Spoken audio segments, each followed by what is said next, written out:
जी की भाषा में प्रकट करने का कुछ प्रयास किया गया था। उनकी पहली स्थापना यह कि यदि श्री भरत न होते तो जो दुस्साध्य साधनाएं दिखाई देती हैं, इन साधनाओं को जीवन में उतारा जा सकता है, इसका विश्वास लोगों को नहीं हो पाता है। फिर साथ ही यह भी कहते हैं कि मुझ जैसा सठ भगवान श्री राम के पाद पद्मों की ओर उन्मुख नहीं हो पाता यदि भरत जी का जन्म न हुआ होता तो। दूसरी स्थापना उनकी यह है कि जो फल आप भगवान श्री राम के कीर्तन के गायन और श्रवण से पाएंगे, आप वही फल श्री भरत के चरित्र के श्रवण से प्राप्त करेंगे। तीसरी स्थापना उनकी यह है कि यह जो श्री राम का वन गमन हुआ, वह एक रावण नामक व्यक्ति के वध के लिए नहीं हुआ, बल्कि वह तो श्री भरत के हृदय में जो दिव्य प्रेमामृत भरा था, उसको प्रकट करने के लिए हुआ। और चौथी स्थापना यह है कि भरत अपने को प्रभु के हाथों में यंत्र मानते हैं। वे कठपुतली हैं, जिनकी अपनी कोई इच्छा नहीं है। वे छाया है, प्रभु व्यक्ति है। छाया की अपनी कोई इच्छा नहीं हुआ करती। ऐसे ही श्री भरत हैं, सर्वतोभावेन अपने आप को प्रभु के चरणों में समर्पित कर दिया है। किसी ने गोस्वामी जी से पूछा, आपने भरत चरित्र इतना महान बना दिया, ऐसा लगता है कि क्या हमारे जीवन में वह व्यावहारिक हो सकता है? गोस्वामी जी उत्तर देते हैं, और यही उत्तर आज से लगभग 100 वर्ष पहले यहीं पर दक्षिणेश्वर में दिया गया है, श्री रामकृष्ण परमहंस के द्वारा। किसी ने उनसे पूछा, महाराज आपका जीवन चरित्र एक अत्यंत ऊंची अट्टालिका के समान है, जिसे देखने से सिर चकराने लगता है। फिर हम क्या सीख सकते हैं आपके जीवन से? उनके जीवन में अद्भुत काम त्याग था, अद्भुत कंचन त्याग था। कामिनी साथ थी, पति पत्नी दोनों एक साथ एक बिस्तर पर एक कमरे में 6 महीने तक सोते हैं, पर कभी तो किसी में देह बोध उठा। यह विलक्षण, यह घटना बहुत दूर नहीं घटी, और काल में भी वह बहुत दूर नहीं घटी। अभी अभी की घटना, आपके ही इस स्थान की घटना। श्री रामकृष्ण के वेदांती गुरु तोतापुरी ने कहा था, देख बेटा, तुझे मैंने वेदांत का अभ्यास करा दिया। मैंने सुना है कि तेरी पत्नी अपनी पत्नी से दूर रहकर के वेदांत का अभ्यास करने वाले तो मिलते हैं, पर जब तेरी पत्नी तेरे पास होगी, फिर भी तू उसमें केवल आत्मबोध ही करेगा, तब तेरे वेदांत ज्ञान की परीक्षा हो। श्री रामकृष्ण ने परीक्षा दी, देह बोध नहीं है, न तो श्री रामकृष्ण में है, न श्री शारदा में। विलक्षण त्याग इतना है कि भूल से भी यदि कंचन का स्पर्श होता है तो एकदम बिच्छू के डंक मारने जैसी पीड़ा होती है। किसी ने पूछा, महाराज आपका जीवन इतना उदात्त, भव्य अट्टालिका के समान और कीर्ति का त्याग। कल हम लोग कह रहे थे भरत राम ही की अनुहारी, भैया भरत देखने में श्री राम के समान, कितना सौंदर्य न रहा होगा। श्री राम कृष्ण कितने सुंदर थे, इसकी कल्पना उनके जीवन चरित्र को पढ़ने से मिलती है। विलक्षण सौंदर्य। अभी जो उनके छाया चित्र मिलते हैं वहां तो दाढ़ी है, बेतरतीब बाल बढ़े हुए हैं, सौंदर्य कुछ दिखता नहीं। पर जिस समय युवा थे ऐसा अद्भुत सौंदर्य, बिल्कुल जिसे कहते हैं तप्त कंचन का वर्ण लेकर के उनकी यह देह। मां शारदा कहा करती थी कि जो वे ताबीज बांधते थे सोने की, उसका रंग उनकी देह के रंग से मिल जाए। यह विलक्षण सौंदर्य। ऐसे सौंदर्य मान पुरुष घटना पढ़ते हैं कामातपुकुर की, बहुत भीड़ है। उनके जन्म स्थान में श्री रामकृष्ण आए हैं कलकत्ते से। अपने भांजे और सेवक हृदयराम से पूछा, अरे हिदू भीड़ किसकी है, इतने लोग हैं? मामा तुम्हें देखने के लिए। मुझे देखने के लिए? मुझ में क्या विशेषता है? मामा सचमुच तुम बहुत सुंदर हो, तुम्हें देखने के लिए सब लोग आए हैं। मुझे देखने के लिए? कहां लोग भगवान को देखेंगे, हार मांस की देह को देखने के लिए आए हैं। कितने अविवेकी हैं रे। श्री रामकृष्ण मानो बाहर नहीं निकल रहे। हृदय राम कह रहे हैं, चलो मामा थोड़ी देर बाहर निकल जाओ, लोग देख तो ले। और मैं मानो अपने आप से ही कह रहे हैं, छी छी, इस मल भांड को देखने के लिए आए। कैसी बुद्धि है उनकी। कहां सौंदर्य के आगर उस मां को देखें, परमात्मा को देखें, जगन माता को देखें। और जब भीड़ हटती ही नहीं तो उन्होंने कहना शुरू किया कि देख रहे सिद्धू, फिर दोष नहीं देना, इन सबसे बोल दे कि यहां से वे लोग चले जाएं, नहीं तो मैं कपड़ा फेंक करके नंगा हो जाऊंगा। विलक्षण कि सौंदर्य बोध, और सौंदर्य बोध के प्रति कितना मानो त्याग का भाव। कुछ नहीं चाहिए, कीर्ति नहीं चाहिए। तभी तो भक्त ने पूछा कि महाराज आपका जीवन भव्य अट्टालिका के समान, देखते हैं तो सिर चकराने लगता है, क्या सीखें? कहा उन्होंने, मैंने सांचा बना दिया है रे, सांचा तैयार कर दिया है।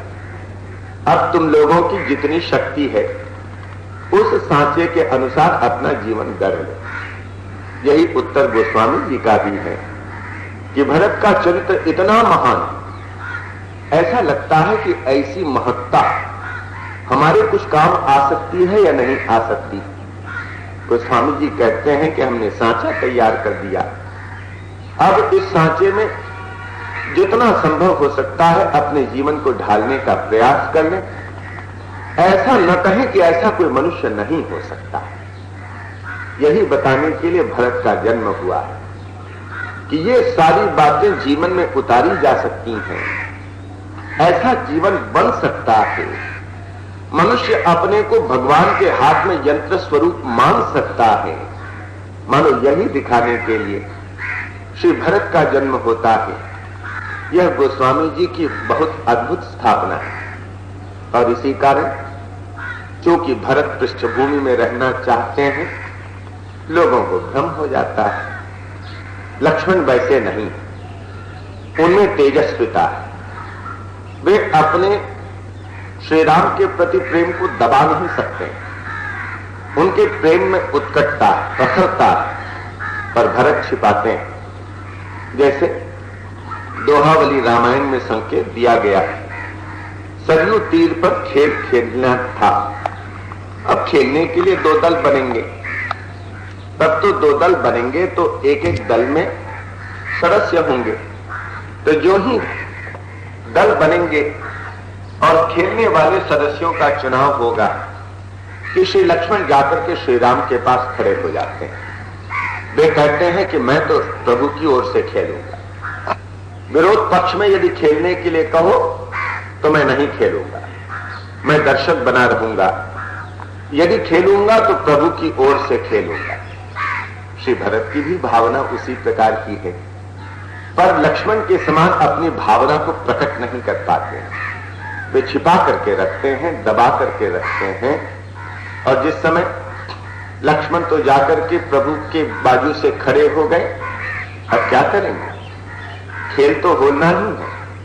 और प्रभु देखते हैं श्री भरत की ओर। वे कहते नहीं हैं कि भरत तुम विरोधी पक्ष के नेता बनो, आंखें ही मानो कह देती हैं। प्रभु ने देखा, भरत ने समझ लिया, जाकर के वे विरोध पक्ष में खड़े हो जाते हैं। अब ये जो दर्शक हैं, अयोध्या के पूर्ववासी हैं, वे तो यही समझते हैं कि हरदम भरत विरोध पक्ष का चुनाव करते हैं, जबकि लक्ष्मण है जो प्रभु की ओर से खेलते हैं, और भरत है ये हरदम विरोध पक्ष का नेतृत्व करते हैं। मनुष्य क्रिया को तो देख सकता है, भावना को कैसे देखे? हम क्रिया को तो देखते हैं, पर भावना को देखने का कोई यंत्र हमारे पास नहीं है। तो अयोध्या के पूर्ववासी भी भरत की भावना को क्या पहचाने कि उनके हृदय में श्री राम के चरणों के प्रति प्रेम का कितना बड़ा ज्वार उमड़ रहा है। वे तो नहीं देख पाते हैं।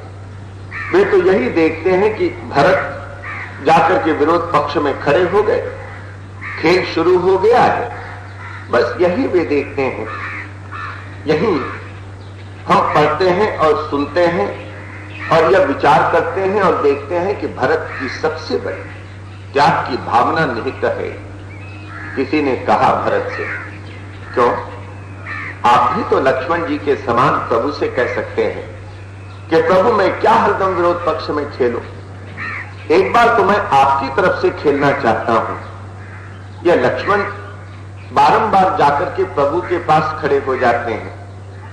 भैया भरत में किसी प्रकार की ईर्ष्या वृत्ति ही नहीं। यह भी विलक्षण बात कि दो भाई हों, इस प्रकार का आचरण हो तो कहीं न कहीं कुछ न कुछ ईर्ष्या की वृत्ति आ ही जाती है। किसी को यदि अधिक अपनापा मिले तो दूसरे के मन में थोड़ा न थोड़ा भेदभाव तो पैदा हो ही जाता है। भरत देखते हैं लक्ष्मण हरदम प्रभु के साथ हैं। लोगों ने भरत से कहा कि देखिए, आप भी तो प्रभु से कह सकते हैं, यह जो लक्ष्मण का हठ है उचित नहीं। क्या कहते हैं?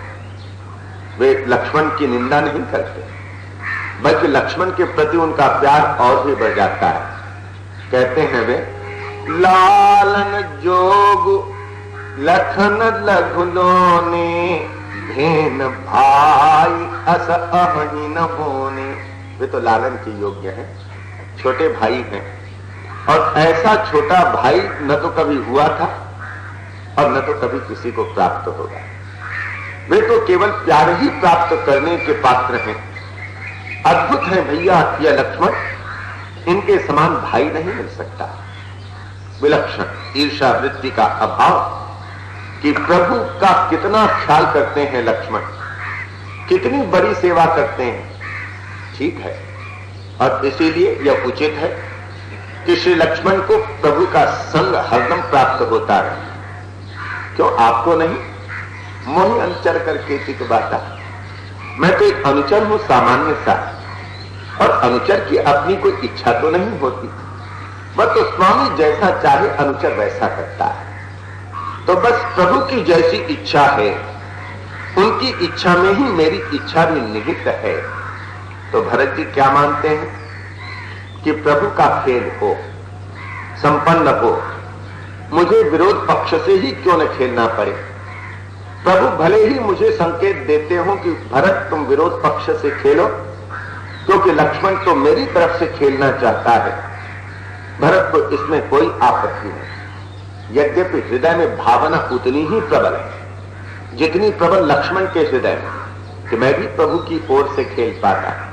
पर जब प्रभु ने संकेत दे ही दिया तो भरत को प्रभु के हर संकेत में, उनकी हर क्रिया में गुण ही गुण दिखाई देता है। वे तो यही मानते हैं कि प्रभु ने यह जो संकेत दिया कि विरोध पक्ष से खेलो, यह तो मुझ पर बड़ा उपकार किया। किसी ने पूछा कि कैसे उपकार किया? लोग तो आपको गलत समझ लेते हैं, इसमें उपकार की क्या बात आई? कहा कि नहीं, प्रभु ने मेरी भावना को ठीक समझ लिया। यदि मैं प्रभु की ओर से खेलता तो उनके शिवमुख के दर्शन नहीं हो पाते। इसीलिए कहा कि भरत तुम विरोध पक्ष से खेलो तो प्रभु सामने बने हुए, हर समय मुझे शिवमुख के दर्शन होते हैं। यह लाभ तो प्रभु ने कृपा करके मुझे ही दिया। तो भरत प्रभु की हर क्रिया में उनकी कृपा देखते हैं अपने प्रति। यह बड़ी विलक्षणता है। और इसीलिए तो वे तो कहते हैं, मैं जानो निज नाथ स्वभाव, अपराधी हूं पर को हनकाओ। मैं प्रभु कृपा, जहां पर वे कहे मोह पर कृपा स्नेह बिसेखी, खेलत खुनिसन कब हूं देखी। शिशुपन ते परिहर मुन संगू, कब हुन कीन मोर मन भंगू। मैं प्रभु कृपा रीति जिय जो ही, हारे खेल जिता वही मोही। यह भी भरत की भावना। क्या कहते हैं? वे कहते हैं कि मैंने प्रभु को समझ लिया, उनके स्वभाव को मैं जानता हूं। वे तो अपराधी पर भी क्रोध नहीं करते, तो मैं विरोध पक्ष को लेकर के खेलता हूं। क्या प्रभु इसलिए मुझ पर क्रोध करते हैं? बिल्कुल नहीं। मुझ पर तो उनकी कृपा और उनका स्नेह विशेष है, यह मैं हृदय से अनुभव करता हूं। कभी भी खेल में भी उन्होंने अप्रसन्नता व्यक्त नहीं की। वैसे सामान्य व्यवहार में कभी युक्त हुए, अब कितने भी प्रेमी, जैसे हम दो बहुत एक दूसरे को चाहते हैं, ताश का खेल खेल रहे हैं, और अचानक मेरे सामने जिसको जो मेरा अत्यंत प्रिय भाजन है गलत ताश खेलता है, मैं उससे तो हो ही जाता हूं। क्या खेलते हो, दिमाग नहीं है तुम्हारा, यह तो मैं कह ही देता हूं। पर भरत कहते हैं कि खेल में भी कभी प्रभु मुझ पर रुष्ट नहीं हुए, अप्रसन्नता व्यक्त नहीं की। शिशुपन से ही तो साथ हूं, कभी भी मेरे मन को तोड़ा नहीं। मैं उनकी कृपा की रीति को जानता हूं। क्या है कृपा की रीति? हारे हूं खेल, वैसे तो मैं हारता हूं खेल में, हार ही जाता, परंतु वे मुझे जिता देते हैं और मेरा मन कभी तोलते नहीं। क्या विचित्र बात! विचित्रता क्या है? यह तो ठीक है कि भगवान श्री राम हार जाते हैं और भरत जीत जाते हैं, पर श्री भरत कहते हैं कि वे मेरा मन तोड़ते नहीं, वे मुझे जिता देते हैं, जिता करके मेरा मन नहीं तोड़ते हैं। तो क्या हरा देने से उनका मन टूट जाता? यही तो लगता है। क्या भरत यह कहना चाहते हैं कि यदि प्रभु मुझे हरा देते तो मेरा मन टूट जाता? ऐसा नहीं। यहां पर हार जीत का प्रश्न नहीं है, यहां पर भावना का प्रश्न है। प्रभु हार जाते हैं तो भरत को ऐसा लगता है कि प्रभु का कितना अगाध प्रेम मेरे ऊपर है। वे हार स्वीकार कर रहे हैं। और कैसे हार स्वीकार करते हैं? गीतावली में प्रसंग आता है कि खेल खेला जा रहा है। राम लखन एक ओर, भरत रिपु दमन लाल एक ओर भय। सरज तीर सम सुखद भूमि थल, गनि गनि गोइया बाँच लय। सरयू के अत्यंत सुंदर और श्रम ऐसे तीर पर दोनों दलों ने गोटियां बांट ली, अपने अपने गण बांट लिए, सहचर बांट लिए। अब उसके बाद खेल शुरू हुआ। कंदुक केली कुशल है चढ़ी चढ़ी, मन कसी कसी ठोकी ठोकी खये। कर कमलनि विचित्र चौगाने, खेलन लगे खेल रिझई, खेलते हैं। यहां पर हॉर्स पोलो का जिक्र है, घोड़े पर चढ़ करके गेंद का खेल खेला जा रहा है। यह कब की बात है? इतना ही मान लें कि जब गोस्वामी जी ने लिखा तभी की बात होगी। इसका मतलब है कि हॉर्स पोलो तब भी था, यह अभी की बात नहीं। तो घोड़े पर खेल बैठते हैं कुशल अश्व, कुशल है चढ़ी चढ़ी, बहुत कुशल है ये घोड़े, और चढ़ करके उस पर ये खेल खेलते हैं। तो कहते हैं कि कर कमलन विचित्र चौगाने, खेलन लगे खेल रिझई, हारे हरस हो तही भरतही, जिते सकुच सिर नयन नये, तुलसी सुमिरी सुभावशील, सुकृति तेजे एहि रंग रहे। कहते हैं कि तुलसी तो धन्य हो रहा है इस खेल को देख करके। तो यहां पर भावना क्या है? प्रभु को पहले चांस दिया गया कि आप गेंद पर प्रहार कीजिए, आप कीजिए, और प्रभु ने गेंद पर प्रहार किया। उन्होंने तो धीरे से प्रहार किया, और जब गेंद भरत जी के पास आती है उन्होंने खूब जोरों से उस पर प्रहार किया। अब देखने वाले क्या देखते हैं? उनको लगता है कि प्रभु ने तो खेल खेलना चाहा और उन्होंने धीरे से प्रहार किया, और भरत जी जीतना चाहते हैं, इसीलिए उन्होंने बहुत जोरों से प्रहार किया। अब उसके बाद देखा गया कि जब गेंद प्रभु के पास गई तो प्रभु उस पर प्रहार नहीं कर पाते हैं, और इस असमंजस में उनका दांव छूट जाता है, और दांव छूटने के कारण वे हार जाते हैं। घोषणा कर दी जाती है कि श्री भरत जीत गए, और बड़ा आनंद होता है। अब इसके पीछे का तत्व क्या है? लोगों में गैर समझ तो हो गई। लोगों ने सोचा कि भरत जीतना चाहते हैं खेल को, इसलिए गेंद पर जोरों से प्रहार करते हैं। पर तात्पर्य, अद्भुत आध्यात्मिक तात्पर्य, गोस्वामी जी का संकेत। वे कहते हैं कि प्रभु ने भेजा, गेंद पर प्रहार किया, और भरत जी ने जोरों से गेंद पर प्रहार किया, यह कहकर के कि अरे अभागे गेंद, तू प्रभु के पास था और प्रभु का निकट छोड़ करके तू मेरे पास आता है, यह तू कैसा है? अत्यंत दुर्भागा है। प्रभु को छोड़ करके जो जीव के पास आए वह तो प्रहार करने ही योग्य है, और ऐसा मान करके वे जोरों से प्रहार करते हैं कि जा तू प्रभु के ही पास रह। तेरा कितना बड़ा सौभाग्य था कि तू प्रभु के पास पहुंच गया था, पर दुर्भाग्य है कि तू उनको छोड़ करके आ रहा है, इसीलिए प्रहार करते हैं। और जिस समय गेंद प्रभु के पास आई, उन्होंने सोचा संत भरत यह सौगात भेज रहा है, अब इसे तो स्वीकार करना ही उचित है। अगर संत भरत का यह सौगात स्वीकार न करूं तब तो भक्ति के क्षेत्र में यह दोष है, और इसीलिए प्रभु स्वीकार करते हैं।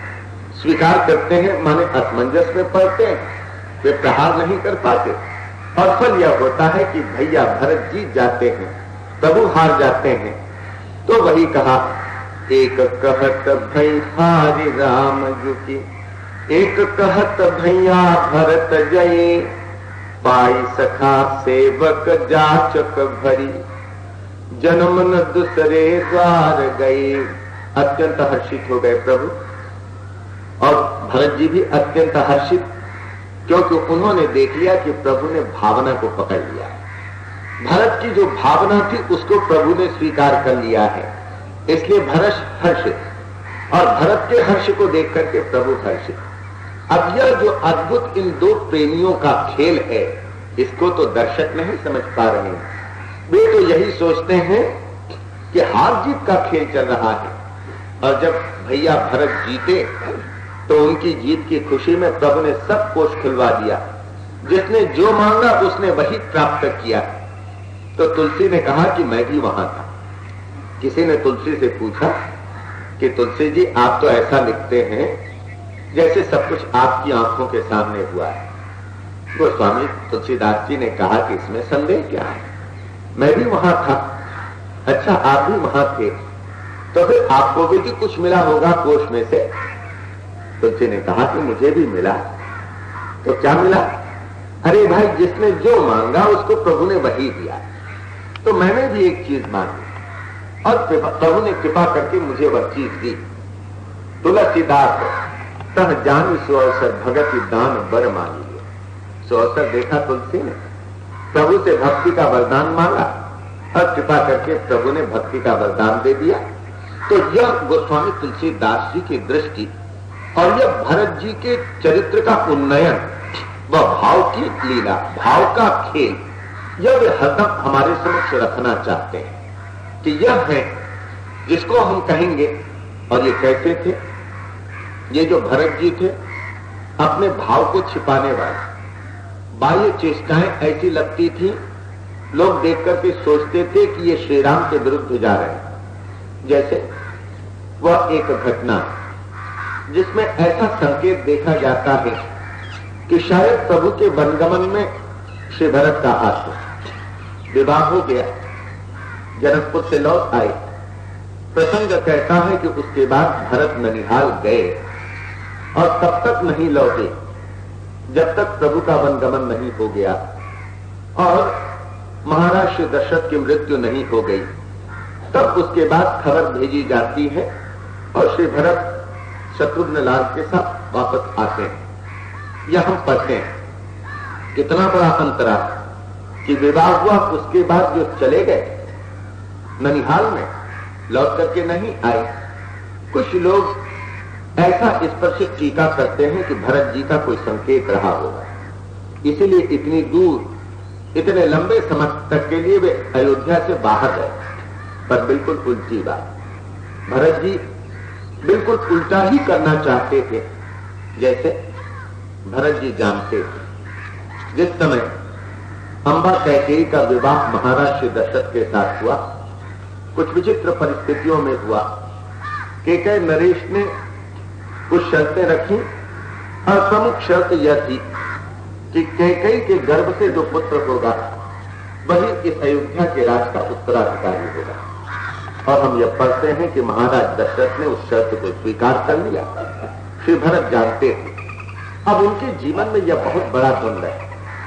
एक तो महाराज श्री दशरथ वचनबाज हैं, और फिर दूसरी बात यह है कि यह जो सूर्यकुल की परंपरा रही है, वहां पर तो ज्येष्ठ को उत्तराधिकार मिलता है। यह द्वंद्व है श्री भरत के जीवन में। इन दोनों को कैसे करके कहां पर समन्वित किया जाए वे समझ नहीं पा रहे, और इसीलिए बहुत प्रारंभ से श्री भरत ऐसी चेष्टा करते हैं कि कैकेयी अंबा का सारा स्नेह श्री राम की ओर जाए। वे तटस्थ रहते हैं, वे अपना अधिक समय कौशल्या अंबा के पास बिताते हैं। कौशल्या अंबा भी श्री राम के समान ही भरत को चाहती हैं, पर कैकेयी अंबा के साथ तो विलक्षण बात यह होती है कि वे श्री राम को भरत की अपेक्षा अधिक चाहने लगती हैं, क्योंकि भरत ने तटस्थता बरती। वे कौशल्या के पास रहते और श्री राम कैकेयी अंबा के पास रहते, तो कैकेयी अंबा को श्री राम के प्रति अधिक अपनत्व की अनुभूति होती। यही चाहते थे भैया भरत, और इसीलिए यहां पर इस प्रकार से खेल खेलते रहे। पर जब विवाह हो गया और श्री राम ने शिव जी के धनुष को तोड़ दिया जनकपुरी में जाकर के, तो उनका नाम यश बहुत बढ़ गया। श्री भरत ने सोचा यहां अयोध्या की बात तो मैं मना लूंगा, पर ननिहाल की बात कैसे मनाऊंगा? वे तो सशंकित हो गए हैं। जब से श्री राम ने शिव जी के धनुष को तोड़ा है, तो इसलिए भरत जी ने सोचा कि ननिहाल के लोगों का आना जाना कैसे कम करें। वे बार बार अयोध्या में आते हैं, कैकेयी जी को स्मरण दिलाते हैं, तो इसीलिए सोचा भरत जी ने कि ठीक है, यहां तो सब कुछ ठीक ही हो जाएगा, मैं ननिहाल चला जाऊं। वे ननिहाल गए और वहां मामा को आने नहीं देते। जब श्री भरत ही वहां है तो मामा क्यों आएंगे? तो वहीं पर रह करके मानो भरत जी की चेष्टा यह है कि जो अयोध्या के लोग हैं, माता कैकेयी है, ये सब भरत जी को भूलते जाएं, श्री राम का चरित्र ही उनके सामने उज्जवल रूप से आ जाए, जिससे किसी भी प्रकार उत्तराधिकार के प्रश्न को लेकर के झगड़ा ही न हो।